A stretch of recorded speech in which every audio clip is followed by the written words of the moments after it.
bienvenue à tous, magnifique, j'espère que vous allez bien. Salut Mikam, salut Rico, salut Alakazu, salut Lexi. Ce soir, comme vous l'avez vu dans le titre, on va pas en parler tout de suite, je garde ça pour la fin parce que ça va être rigolo, mais je vous le montre quand même. Alors, petite anecdote, c'était quand ? Fin 2020 je dirais, ou mi-2020 dans ces eaux-là, je me suis acheté un petit cahier pour faire mon plan en fait, ce que j'allais faire avec les cryptos, à combien je comptais les acheter, ce que je comptais acheter, combien je comptais revendre et tout.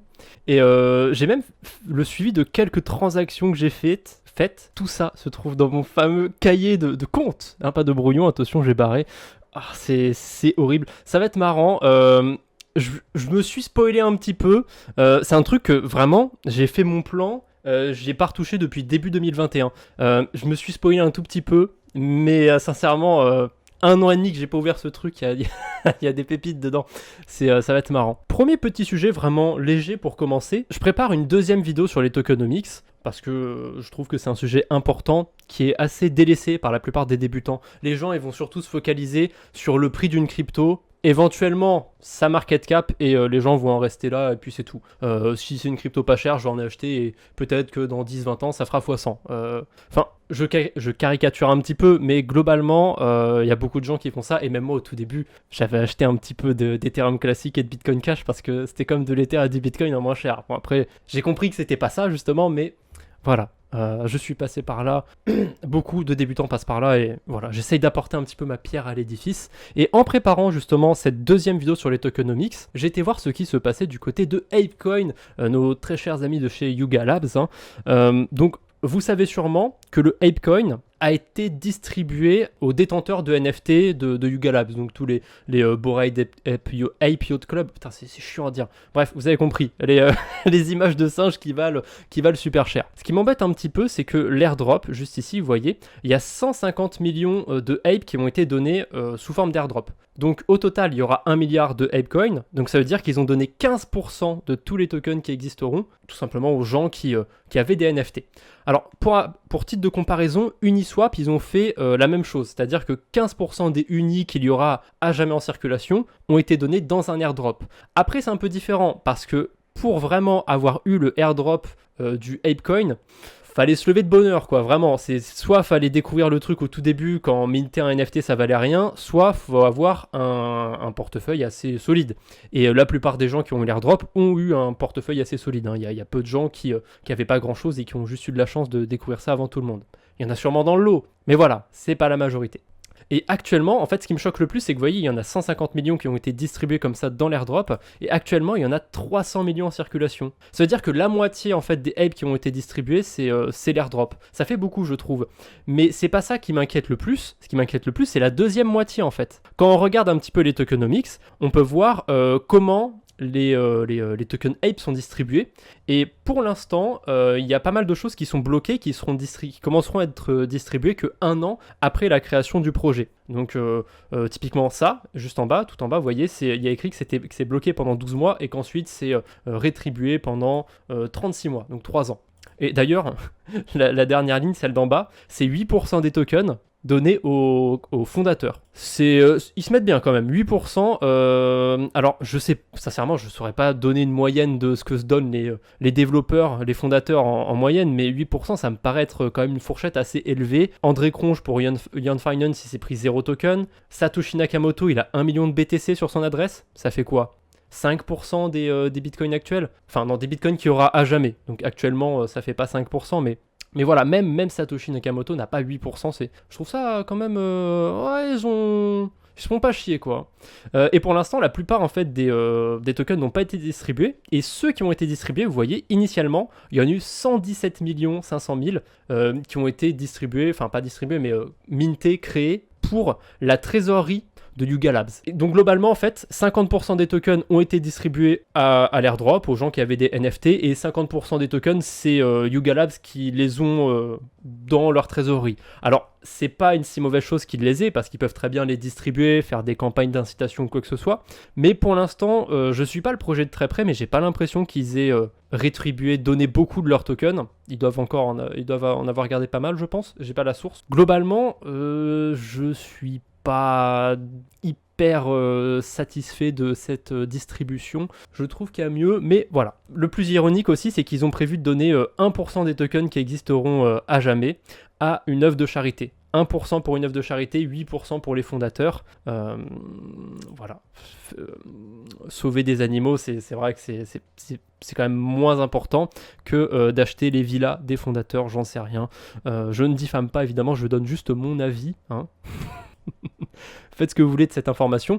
Mais voilà, je voulais commencer avec ça. Ça fait un peu peur, c'est sûr, mais je ne me fais pas de soucis de ce côté-là, car tout ce qu'il touche, ça se transforme en or. Bah, j'espère en tout cas pour Apecoin et les gens qui y croient. Personnellement, j'ai pas de Apecoin, je suis pas non plus un détracteur. Voilà, rien de spécial. Mais je suis quand même pas fan. J'espère vraiment me tromper par rapport à la trésorerie, que c'est pas des trucs qu'ils vont garder pour eux et jamais redistribuer un peu à la communauté, qui vont essayer de s'en séparer intelligemment, parce que ils peuvent très bien se séparer de leur token, mais si c'est pour tout donner d'un coup et que tout soit vendu, c'est pas cool. Quand j'ai vu la hausse qu'on a fait récemment, moi ça m'a trop fait penser début 2022, quand on a eu vraiment un bull trap, hein, très clairement. Vous voyez, on a fait 2 semaines de hausse, on a fait un plus 25%, allez, on va être gentil, plus 25%. En 2 semaines, c'était pas mal, ça faisait du bien au marché parce qu'on avait bien baissé, mais voilà, c'était qu'un piège. Alors là, on n'a pas du tout fait la même chose, on a fait une toute petite hausse, je trouve. On a fait 20%. On a fait un peu moins quand même. Donc moi, je suis quand même encore méfiant, mais c'est pas parce que là, on a fait un bull trap genre on est monté une fois, on est redescendu tout de suite, que là, on va faire la même chose. Il n'y a pas un scénario prédéfini qui se passe toujours de la même façon. Là, on pourrait très bien stagner un petit peu, remonter plus tard. Je n'exclus aucune piste. Mais pour l'instant, voilà, si jamais vous aviez eu un peu de FOMO, un peu peur d'avoir raté le train la semaine dernière, dites-vous que là, vous pouvez vous rattraper, vous avez un prix plus bas sur Bitcoin. Moi, je vois toujours pas le marché repartir en bull run ou quoi que ce soit. Pour moi, c'est trop tendu, même si en bas, on voit quand même qu'on a plus d'envie. Vous voyez, en bas, il y a les volumes, et plus les barres sont élevées, plus ça veut dire qu'il y a eu d'achat, de vente sur la journée, plus ça veut dire qu'il y a du monde sur le marché et tout, qui sont prêts à investir. Il y a une petite news quand même sur laquelle je voulais rebondir. J'ai l'impression qu'il n'y a pas de gens qui ont creusé un peu plus cette donnée. On a un article qui est sorti récemment, beaucoup de gens en ont parlé. C'est Tesla qui s'est séparé de 75% de ses bitcoins. Si vous êtes vraiment habitué à la crypto, vous avez forcément vu ce truc passer. Je l'ai vu passer partout, alors que en ce moment, je prends pas mal de recul par rapport au marché, comme je suis en train d'écrire des vidéos et tout. J'ai beaucoup moins le temps. Mais alors, est-ce que c'est fiscal ou quoi? J'en sais rien. En tout cas, on peut être sûr à 100% que les bitcoins ont été vendus en perte. Donc quand même, se séparer de 75% de sa position en perte, faut en avoir quand même pour ça. Même si, globalement, par rapport à tout ce que vaut Tesla, ce qu'ils avaient en bitcoin, c'est pas grand-chose. Alors, c'est pas forcément bien de comparer la valorisation de Tesla avec ce qu'ils possèdent en Bitcoin, mais quand même, il y a genre un facteur 1000 entre les deux, quoi. Ils ont 0,1% de Bitcoin par rapport à tout ce que ça vaut Tesla. Donc quand même, ils ont vendu 75% de leur Bitcoin, mais c'est pas comme si leur trésorerie était remplie de BTC, quoi. Du coup, voilà, au cours du deuxième trimestre, une valeur d'environ 936 millions de dollars. Donc ils auraient vendu, du coup, 75% de leur BTC pour une somme de 936 millions de dollars. Donc comment on fait pour savoir à combien tout simplement ils ont vendu leur BTC? C'est très simple. Il faut essayer de trouver en fait combien ils avaient de Bitcoin au total. Et pour ça, j'ai trouvé un autre article. J'avais croisé la source avec un troisième article encore, mais là j'ai plus le lien sous la main. Et Tesla avait accumulé 43 200 bitcoins pour une somme de 1,5 milliard de dollars. 75%, donc 0,75 fois 43 200 bitcoins, on trouve une somme, à mon avis c'est approximatif, je sais pas s'ils ont vendu cette somme-là exactement, mais à quelques pourcents près, on n'est pas très loin. Donc Tesla a vendu 32 400 BTC. À mon avis, je pense sincèrement que ça se voit quand ils les ont vendus. Pas qu'ils aient forcément beaucoup fait bouger le marché en les vendant, mais vous allez comprendre. Donc 32 400, c'est le nombre de bitcoins qui ont été vendus, et au total, ils ont récupéré 936 millions de dollars avec tous ces bitcoins. Donc on fait une simple division en fait. 936 divisé par 32 400, et on trouve... Allez, on va être sympa, on va arrondir. Ils ont vendu leur BTC à 29 000 dollars. Je me souviens plus du calcul. Attendez, je vais le refaire. Ils ont accumulé des bitcoins à combien, Tesla? C'est vers 40 000, je crois. Ah non, pas du tout, vers 35 000 dollars. Donc vous voyez qu'ils sont clairement en perte. Ils ont acheté du BTC à 35 000, ils en ont vendu à 29 000. Bon, c'est pas de la méga perte non plus. Et puis, Qu'est-ce qu'on en sait qu'ils n'ont pas déjà racheté leur position à 20K? Je ne sais pas. Est-ce que, encore une fois, comme avait dit Kirill Louis, est-ce que c'est pour des raisons de fiscalité? Possible. Sincèrement, c'est possible. Après, je suis pas du tout un expert dans le domaine. Je pourrais pas vous dire si c'est de l'optimisation ou pas. Je m'y connais pas assez sur ça. Non, la vente ne s'est pas fait en un coup. C'est quand même marrant parce qu'il y a que 2 moments où Bitcoin était autour de 29 000 $. On va se mettre en daily. Il y a que 2 moments où Bitcoin était autour de 29 000 $. C'est genre soit vers ici en mai 2022, et du coup ça voudrait dire vraiment qu'il a vendu le point, le bottom du moment, juste ici. Donc ça voudrait dire un petit peu que Elon Musk, c'est une week-end s'il a vendu à ce moment-là. Ça baisse, ça y est, on vend.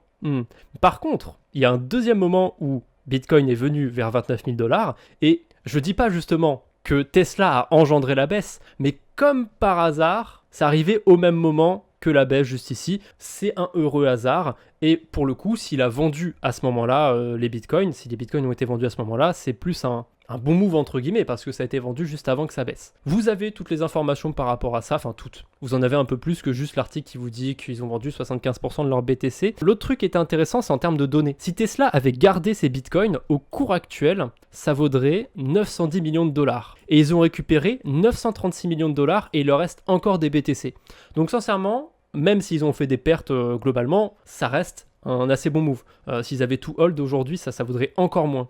Ah, il y a un truc dont je voulais parler, c'est vraiment un petit sujet vite fait, c'est la saga BXH. C'est un protocole de la DeFi, de la finance décentralisée, donc un site sur lequel on va déposer des cryptos, on fait des intérêts dessus, et moi j'ai vraiment l'impression qu'un jour ils vont se péter la gueule, c'est sûr. Ils continuent de proposer du 40% d'intérêt, et le pire du pire, c'est que récemment leur crypto-monnaie, alors peut-être qu'aujourd'hui ça a baissé, mais elle avait encore augmenté récemment. Donc les développeurs pumpent continuellement, ils font pumper le cours de leur crypto, c'est assez dingue, je sais pas comment ils font pour continuer. N'oubliez pas, il y a un adage dans la finance en général qui est assez connu, plus les rendements sont élevés, plus les risques sont élevés. Et un deuxième truc aussi, si vous savez pas d'où viennent les rendements, c'est vous le rendement. Ça veut dire que Ponzi ou d'autres trucs comme ça. Alors pour le coup, BXH, je pense pas que ce soit un Ponzi, mais petit à petit, il me reste encore un petit peu d'argent sur le protocole parce que aller trouver du 45% sur des cryptos stables ailleurs, c'est pas possible. Livret A, c'est passé à 2% récemment. Là, vous avez 45%, c'est n'importe quoi.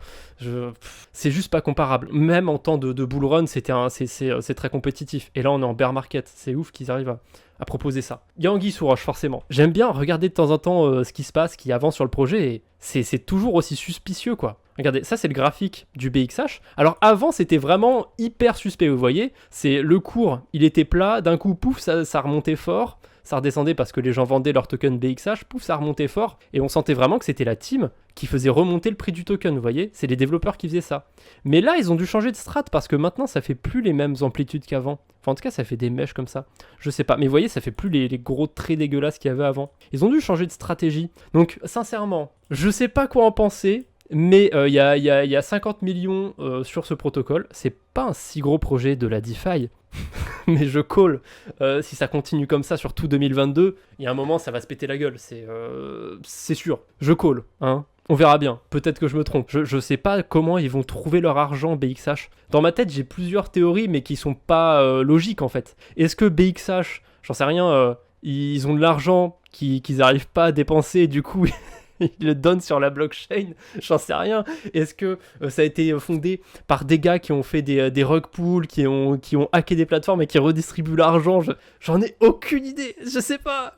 J'ai aucun scénario tangible sur cette plateforme. Tout ce que je sais, c'est qu'il y a forcément une couille quelque part. C'est pas possible qu'ils vous donnent 40% d'intérêt comme ça gratuitement. J'ai été lire le dernier audit et sincèrement, c'est creux quoi. Il y a pas beaucoup de détails et tout, je trouve. Tu penses quoi de Yarn Finance? Yarn Finance, j'ai utilisé qu'une fois. Le principe est sympa, mais c'est le genre de truc qui est pas intéressant en bear market, parce qu'en bear market, en marché baissier, on a des rendements beaucoup moins intéressants sur la finance décentralisée, et en plus là je pense qu'on a passé un peu l'âge d'or de la finance décentralisée et qu'on trouvera plus trop ce qu'on a vécu début 2021 et tout. Début 2021, moi je me souviens, j'étais sur des projets qui pendant quelques semaines arrivaient à donner des intérêts à 3 chiffres sur des cryptos stables. Enfin, je sais même pas si vous vous rendez compte du truc, quoi, mais en une semaine, vous faisiez 2-3 ans de livret A actuel à 2%. À l'époque, c'était 0,5%, donc vous imaginez même pas. Quand vous avez des rendements très élevés, ben, il y a des risques très élevés et il y a aussi des conséquences. Hein. Forcément, quand il y a beaucoup d'argent qui afflue d'un coup à un endroit, qu'il y a beaucoup de hype et tout, ça peut monter les intérêts, mais voilà. Et on va passer au fameux cahier de compte. Alors, qu'est-ce que j'ai pu écrire de beau dans ce cahier ? Il faut savoir que vraiment, j'avais très peu de recul sur les cryptos et compagnie. Je m'étais pas beaucoup renseigné sur les cryptos à ce moment-là. C'est vraiment, en fait, c'est un des premiers trucs que j'ai fait. Je me suis dit, ok, je vais tenter les cryptos et tout, mais j'écris tout sur papier, en fait, tout ce que je vais faire, tous mes plans. Spoiler, je crois que j'ai respecté aucun de mes plans, mais vraiment aucun. Genre Bitcoin, par exemple. L'idéal serait d'investir maximum 2000 balles. Je sais plus combien j'ai investi sur Bitcoin. Je crois que pour le coup, j'étais dans ces eaux-là. Et d'acheter du Bitcoin uniquement sous la barre des 20 000 $. C'est marrant parce que maintenant, on est revenu à un prix où limite on peut choper du Bitcoin sous les 20 000 $. J'avais même prévu comment je voulais conserver mes cryptos. Je m'étais fait des scénarios avec et sans Ledger parce qu'à ce moment-là, j'avais pas de Ledger, mais maintenant c'est réparé. J'ai ma petite Ledger Nano X. Je l'avais acheté quand elle valait encore 120 balles. Ces schlag maintenant, ils l'ont monté de 30 €, alors que c'est toujours la même chose. Avec une Ledger, je voulais mettre 75% de mes BTC sur une Ledger et 25% de mes BTC sur Binance ou d'autres plateformes pour faire des intérêts. Ouh, j'ai tellement changé de plan maintenant. J'ai genre 10% de mes BTC sur des plateformes centralisées ou décentralisées d'ailleurs. J'en ai un petit peu sur AAV pour faire de l'emprunt sur une petite partie de mes bitcoins. Et j'ai un peu de bitcoin sur des plateformes centralisées. Mais c'est genre des achats que j'ai fait avec du double investissement et que j'ai pas encore rapatrié. Ou qu'éventuellement j'ai remis sur du double investissement. Bref, on s'en fout un petit peu. Mais maintenant, je suis plus sur du 90% Ledger. Après, c'était pas le même contexte de marché. À ce moment-là, on pouvait avoir des intérêts croustillants avec du Bitcoin, des intérêts à deux chiffres largement. Maintenant, trouver 5% sur du BTC, c'est déjà bien. Bon, j'abuse un petit peu en vrai. Mais en tout cas, en restant sur des gros protocoles très safe, genre AAV, vous allez trouver 5%, quoi. Et j'avais même mis genre 50 balles sur BTC Pay. Et je pensais que j'avais bien gardé ma phrase de récupération de mon wallet et je l'ai pas gardé. Du coup, un jour, j'avais désinstallé l'application parce que je m'en servais plus. J'avais pas pensé que j'avais mes 50 balles dessus. Alors je sais pas combien ça vaut au cours actuel. Je crois que je les ai achetés vers 10-15 000 $. Donc ça doit valoir peut-être 100 balles maintenant. Ça va, c'est pas la mort non plus, mais c'est 100 balles de perdu, quoi. Je pourrais jamais les récupérer. Je m'étais fait mon plan. J'avais fait une stratégie sur Tron. Oh là là, j'avais fait une stratégie sur BNB. BNB, c'est insolent. C'est insolent. Je vais vous montrer le prix du BNB pour que vous l'ayez en tête. Du coup, le BNB, j'avais prévu d'en acheter. Et c'est écrit noir sur blanc, sous la barre des 30 $. Et ça vaut 240. C'est insolent, c'est insolent. Et le pire, c'est que pour le BNB, j'avais réussi mon objectif. Alors, on déplace un petit peu les cages. Je crois que j'avais réussi à en acheter sous les 40 $. C'est quand même 30% de plus que l'objectif, en vrai. Mais ça va. Mon objectif, c'était de détenir au moins 80 BNB. J'ai rien dit, j'ai jamais réussi mon objectif. J'ai jamais eu 80 BNB. Je crois que le plus que j'ai eu dans ma vie, c'est vers 40 ou 50. Et encore, ça valait pas le prix que ça vaut actuellement. J'en avais déjà vendu quand ça s'était mis à valoir une valeur à 3 chiffres. Donc 80 BNB, ça fait quoi? Ça fait 20 000 balles actuellement. Ah, si seulement je savais. Ah, je sais que j'ai fait un truc marrant. J'avais déjà cité le bunny, mais là je viens de voir que j'avais acheté 3 bunnies pour 20 $. 3 bunnies aujourd'hui, ça vaut 24 centimes, mais à l'âge d'or du bunny, ça valait 1500 balles. Regardez, 513 $ la TH, moins 100%. Là on est sur un shitcoin de compétition. J'avais fait un plan sur Dash, sur Zcash. Je suis bien content de ne pas avoir gardé mes Dash et mes Zcash et mes Litecoin aussi. Ouais, non, ça valait pas tant que ça le Litecoin. Du coup, un flash loan attack, c'est que tu vas emprunter une très grosse quantité d'argent, genre 2 millions de $. Tu vas instantanément acheter une crypto par exemple, puis instantanément la revendre, mais sur une plateforme différente à chaque fois. Tu peux trouver un coup d'arbitrage à faire par exemple. Bon, c'est vraiment un truc qui est rarissime, ce genre d'arbitrage, enfin je pense en tout cas. Mais des fois, il y a des trucs beaucoup plus complexes que tu peux faire. Il y a des mécanismes d'emprunt sur certaines plateformes. Tu peux en profiter pour emprunter ou pour berner le protocole qui va croire que tu peux emprunter plus que ce que tu peux te permettre. Enfin bref, il y a vraiment moyen de faire des dingueries avec des flash loan attack. Et c'est ce qui est arrivé 2 fois à PancakeBunny. Et attendez, 2 fois sur la Binance Smart Chain, mais comme on n'arrête pas une équipe du tonnerre, ils avaient une autre crypto sur la blockchain Polygon, et je crois qu'elle a vécu elle aussi 2 attaques similaires. Quand le token était autour de 200$, il y a plein de gens sur le groupe qui disaient « Ouais, il va partir à 300, ouais, il va partir à 500, ouais, il va partir à 1000 ». Et moi, j'avais déjà compris un petit peu les tokenomics qu'il y avait derrière ce genre de crypto, et que ça monte pas indéfiniment, que ça finit forcément par se péter la gueule. Et moi, j'avais répondu que j'étais pas là pour faire du FUD, mais que c'était impossible en fait que ça aille aussi haut que ça, et que ça allait forcément se péter la gueule, et que moi, je gardais pas mes swamps, que je les vendais et tout, parce qu'on pouvait avoir des intérêts dans cette crypto. Et je vous parle d'un monde incroyable sur la DeFi où on avait des rendements à plus de 50% sur des stablecoins. T'es payé en swamp, mais le swamp il valait 200 balles. T'inquiète pas, c'était cool. J'avais fait un plan d'investissement sur Ultra aussi, le projet qui concurrence un petit peu Steam. Lui, c'est un plan sur lequel je m'y suis tenu à peu près, mais pas pour revendre. J'ai tout revendu en une seule fois, mais j'ai fait un x7 dessus. Je vous ai dit la semaine dernière que j'avais revendu mes Ultras à 35 centimes, dans ces eaux-là, 34-35, et que j'avais pour projet de les racheter moins cher. Là, je peux déjà choper 10% de plus sur ma position. Ça me fait plaisir. J'avais pas fait gaffe qu'il s'était crash aujourd'hui. Ça me fait plaisir. Je pense que je vais racheter partiellement ma position. Ceci n'est pas un conseil en investissement. Le projet Ultra n'est pas du tout lancé. Conscient du risque à investir sur ce genre de projet tant que c'est pas fini. À tout moment, Steam, il lance des dingueries par rapport au NFT ou je sais pas quoi. Il concurrence totalement Ultra et Ultra poubelle. Et l'argent que j'ai mis dessus, je peux m'asseoir dessus. Mais voilà, personnellement, c'est mes convictions. J'aime bien le projet, j'aime bien ce qu'ils veulent apporter. C'est pas encore développé, mais là déjà, je peux racheter ma position moins chère. Ça m'intéresse, on verra bien. Ah non, j'ai vendu du Kusama à 55$, mais je l'ai acheté à 48$. Pas ouf le move. À la fin, il y a juste... En fait, j'utilisais des faucets. Je sais pas si vous savez ce que c'est. Genre les sites sur lesquels on peut aller et on peut gagner des cryptos gratuitement et on peut les récupérer toutes les semaines. Et je mettais en fait tout ce que je gagnais, vous voyez. Ah, c'est des quantités ridicules, hein, c'est que quelques centimes. Et d'ailleurs, aujourd'hui, ça vaut encore quelques centimes. Mais je continue encore d'utiliser 2 faucets sur mon téléphone parce que ça me coûte pas beaucoup de temps et... On sait jamais, sur un malentendu, ça peut passer, ça m'occupe quand je suis au WC. Comment peut-on se lancer dans la crypto en 2022 ? Question très philosophique. Est-ce qu'il y a une seule façon de se lancer ? Il y a plein de façons de se lancer, et moi, le truc que j'ai tendance à dire, et c'est aussi parce que j'ai fait comme ça, c'est vraiment de regarder beaucoup de contenu. Sur internet, t'as beaucoup de contenu sur YouTube et tout, autour des cryptos, et d'essayer de trouver un domaine que t'aimes bien. Moi, la finance décentralisée, faire travailler son argent et tout, dès que j'ai découvert ça, j'ai adoré. Et du coup, je me suis vraiment intéressé à tous les projets qu'il y avait sur la DeFi. Ensuite, j'ai essayé de comprendre un peu comment les cryptos fonctionnaient, donc tout ce qui est les tokenomics. Et d'ailleurs, j'ai fait une première vidéo sur les tokenomics sur ma chaîne. Vous avez le lien en tapant !AZK dans le chat. Elle est récente, donc vous devrez la retrouver rapidement. Tokenomics 101.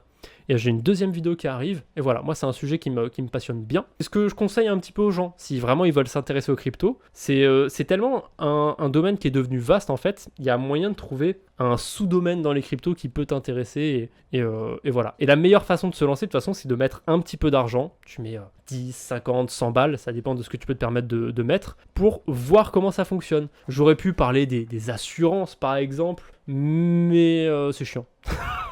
Ça fait combien de temps que je dois parler des assurances ? Mais en vrai, si vous voulez creuser, déjà si vous voulez creuser un peu de votre côté, je vous donne 3 protocoles à regarder. Vous avez Insurace, vous avez Unslashed, vous avez Nexus. C'est les 3 plus grosses assurances. Et Insurace, à moins que je me trompe, je crois que c'est ceux qui ont remboursé le plus d'argent jusqu'ici. C'est pas de l'assurance vie pour l'instant. Tout ce qu'on peut assurer sur la finance décentralisée, c'est de la finance décentralisée. Pour l'instant, on ne peut pas aller assurer le monde extérieur, genre des assurances vie, des assurances voiture, maison, quoi que ce soit. Pour l'instant, c'est pas encore possible. Bref, c'est le plus gros Nexus, et Insurace et Unslashed, ils sont à peu près équivalents. Mais le gros avantage de Insurace, c'est qu'on peut l'utiliser sur la Binance Smart Chain et Polygon et ça coûte pas cher. Nexus et Unslashed, à moins que je me trompe pour Unslashed, mais Nexus, j'en suis sûr, c'est full Ethereum. À moins que ça ait changé, parce que je suis pas trop ce qui se passe sur Nexus. Mais c'est full Ethereum, donc j'utilise pas Nexus. Unslashed au début, c'était que Ethereum, donc j'utilisais pas et je crois que c'est toujours le cas. Insurace, sélection naturelle, j'ai pas envie de payer 50 balles par transaction. Polygon, c'est beaucoup moins cher, ça m'arrange. Ils sont aussi sur Avalanche et évidemment sur Ethereum, mais voilà. Ces psychopathes avaient fait une assurance contre le DPEG de l'UST et ils ont fait le taf. Ils ont remboursé 12 millions de dollars. Alors l'argent ne vient pas de nulle part, évidemment. Il y a des gens qui en ont souffert, genre moi. Mais j'étais conscient des risques. J'étais conscient que je pouvais perdre de l'argent et tout. Mais en soi, ça servait à rembourser d'autres gens. Je préfère me dire que j'ai perdu de l'argent pour rembourser des gens, qu'il y a des gens qui ont dû avoir le sourire grâce à ça, plutôt que ce soit des développeurs qui soient barrés avec la caisse ou des hackers. Et du coup, il y avait 50 millions de dollars dans les poules de liquidité, enfin un peu moins parce qu'il y avait de l'argent en Ethereum et le prix de l'Ethereum avait baissé entre-temps. Sur les 50 millions de dollars, du coup, ils ont largement pu prendre 12 millions. Alors, ils avaient de l'argent dans leur trésorerie, mais ils n'ont pas trop touché à leur trésorerie. Parce que j'imagine qu'ils veulent en garder en cas d'autres risques. Comme ça, ils n'auraient pas besoin de reprendre au staker comme ça. Je pense que vaut mieux prendre beaucoup d'un coup au staker et laisser leur trésorerie tranquille. Parce qu'ils étaient persuadés qu'en fait, cette affaire avec l'UST, comme ils allaient perdre beaucoup d'argent et faire perdre beaucoup d'argent, avec des guillemets quand même, les gens, ils ont perdu à peu près un quart, un tiers de ce qu'ils avaient déposé dans ces eaux-là. Moi y compris du coup. Un tiers je crois, je sais plus trop, ou un quart. Et à mon avis ils étaient conscients de ça InSurice et ils se sont dit il y a forcément plein de gens qui vont nous lâcher, qui vont plus avoir confiance et qui vont sortir du projet après ça quand ils pourront récupérer le reste en fait. Et ça me fait un peu de la peine pour InSurice parce qu'ils ont fait le taf de ouf, ils ont remboursé 12 millions de dollars encore une fois, ce qui est vraiment honorable. Alors que Unslashed, ils ont eu aussi une assurance pour le DPEG de l'UST, d'ailleurs elle est encore là. À mon avis on peut plus la prendre évidemment. Et eux ils ont dû rembourser genre 1 ou 2 millions de dollars, je sais plus trop combien c'était, mais c'était quand même beaucoup plus faible que ce qu'a dû endurer InSurice. Et ce qui est triste en fait, c'est que comme InSurice, ils ont dû rembourser beaucoup et prendre beaucoup aux gens qui étaient sur le protocole, ça leur a fait perdre, pas de la crédibilité justement, mais ça leur a fait perdre un petit peu d'utilisateurs. Et c'est dommage. Moi j'avais un ami du coup qui avait une assurance, et sincèrement je suis trop content pour lui parce qu'il avait mis genre, je sais plus combien il a mis, mais il a mis une certaine somme d'argent. Je vous rassure, hein, c'est vraiment, il avait un peu de tout de côté. Il a clairement pas mis un héritage ou 1 million de dollars, je vous rassure. Il avait mis une petite somme d'argent, il avait fait des intérêts. Bon malheureusement il a perdu un petit peu des intérêts parce que dans l'argent de l'assurance, il y avait des sous en Ethereum et ils n'ont pas été revendus tout de suite. L'Ethereum a baissé un petit peu, donc voilà. Il s'est mis full stablecoin, mais il a récupéré tout l'argent qu'il avait perdu et même une partie de ses intérêts, et ça c'était super cool, je suis hyper content pour lui, mais on a dû s'emmerder toute une nuit, ça nous a pris 3 heures pour récolter toutes les preuves. Comme on avait un parcours un petit peu particulier, c'est-à-dire qu'au début ces UST étaient sur son wallet, parce qu'il les avait sortis dans le core protocol, genre la veille du DPEG, mais il les a pas vendus. Genre je lui ai dit mais mec, pourquoi tu les as pas swap? Genre la veille, le 8 mai je crois, le 8 mai les avait retirés. Incroyable. C'est vraiment le bon jour, c'était le bon jour pour les retirer et les swap. Il a fait que la moitié. C'est pas grave parce qu'il a pu récupérer son argent du coup grâce à l'assurance, mais s'il avait pas eu l'assurance il aurait eu mal, hein. Il aurait eu très mal. Mais du coup ce qu'il a fait c'est qu'ensuite il les a mis sur son compte Binance, donc on a dû prouver aussi avec l'historique de Binance, il a dû faire une vidéo où il montrait, il devait se connecter sur son compte et montrer l'historique des transactions, prouver qu'il avait pas fait de trade entre guillemets, qu'il avait pas revendu ses UST. Mais on y est arrivé parce que du coup j'ai fait ça avec lui, hein. Moi c'était ma première fois pour faire une réclamation et lui aussi du coup. Et on a réussi, c'était sympa. C'est au début, il y a InSurice qui regarde quand même les dossiers pour voir si c'est pas juste des gens qui ont fait des fausses réclamations ou pas. Et ensuite, quand ça a l'air ok, c'est soumis au vote et c'est la communauté en fait qui décide si oui ou non on rembourse. Normalement, vous n'avez pas le droit d'avoir plus de 5% des voix, à part peut-être si vous avez plusieurs wallets du coup, mais théoriquement voilà. Il y a quand même quelque chose qui font en sorte que ce soit pas trop centralisé et du coup ça a été accepté, voilà, il y a eu 4 millions de votes pour, 273 000 contre, ça a été accepté à fond, clairement. Et c'est cool. Ils ont remboursé vraiment, je crois que je fais un arrondi en disant 12 millions, je crois que c'est dans les 11 millions de dollars, enfin, et en bas vous avez tous les trucs qui ont été payés, il y a quelques trucs qui ont été rejetés, mais ça c'est sûrement parce que après coup il y a eu des preuves comme quoi certaines personnes avaient dû revendre leurs UST pardon. Là par exemple il y a cette personne qui a récupéré 203 000 balles, 345 000, 500 000, enfin voilà. 50 000, 45 000, enfin voilà, ça rigole pas. Et certes, il y a des protocoles très safe, mais voilà, je pense qu'il y a un public qui peut être intéressé par ça. Et encore une fois, c'est un domaine qui est encore à ses débuts. Et je pense vraiment que ça pourrait potentiellement s'étendre plus tard dans d'autres domaines. On verra. Mais il y a un truc que je pense par rapport aux assurances, mais c'est hyper chiant de faire les démarches par rapport aux assurances de prendre une assurance, d'arrêter l'assurance, de la couper et tout, alors que sur Insuray, c'est hyper facile, quoi. Vous prenez un truc qui vous intéresse, vous payez l'assurance, vous choisissez à l'avance combien de semaines ou de mois vous restez. C'est entre 15 jours et 365 jours et let's go, ça marche comme ça. Sincèrement, je trouve que c'est comme ce qui existe un petit peu maintenant, pour l'instant que dans un domaine en particulier, la DeFi, mais hyper simplifié, quoi. C'est un domaine que j'aime bien, les assurances, mais je vous mets quand même en garde là-dessus. Ça existait déjà à l'aube de ce bull run, et les projets ont pas pump du tout, ou un tout petit peu du côté de Nexus peut-être. Donc ne vous dites pas les assurances c'est un domaine un peu sous-coté ou quoi que ce soit. Certes, je trouve quand même que c'est un domaine sous-coté, mais je suis sûr à 100% que d'ici 2024, 2025, 2030, on va pas voir des fois 100, des fois 50 sur ce domaine-là. Parce que pour l'instant, ça intéresse très peu de gens et ça se développe assez doucement. Après, je peux me tromper, je peux avoir raison, je peux avoir à moitié raison, je peux me tromper à moitié, j'en sais rien, mais voilà, je suis pas convaincu que ce soit vraiment un truc sur lequel il faut miser tout son argent, clairement. Moi, j'aime bien, je l'avais déjà dit, j'aime bien envoyer sur des trucs qui sont pas de la crypto ou du gaming, parce que je me dis, c'est le bear market, et tant qu'à faire, si jamais en faisant un raid, je peux donner une passion à quelqu'un, ça me ferait trop plaisir. Parce que, je vous le dis clairement, soyez pas matrixés par les cryptos. Prenez du recul, soyez en vacances pour les prochains mois. Je suis persuadé à 100% qu'on n'est pas prêt de repartir pour quelque chose de grand comme on a vécu en 2021, 2017, etc. Ce sera pas pour tout de suite. Mon avis, je peux me tromper, mais voilà. Moi, je vous conseille vraiment de prendre du temps pour vous. Allez, se trouver un passe-temps et passer moins de temps sur la crypto. C'est important. C'est important de s'aérer un petit peu. Alors, il faut juste que je me mette une deuxième page Twitch. Hop. Et que j'initie le raid, magnifique. Bref, passez une bonne soirée, merci à tous d'être restés jusque là, ça me fait énormément plaisir, et à la semaine prochaine si jamais vous repassez. Salut tout le monde.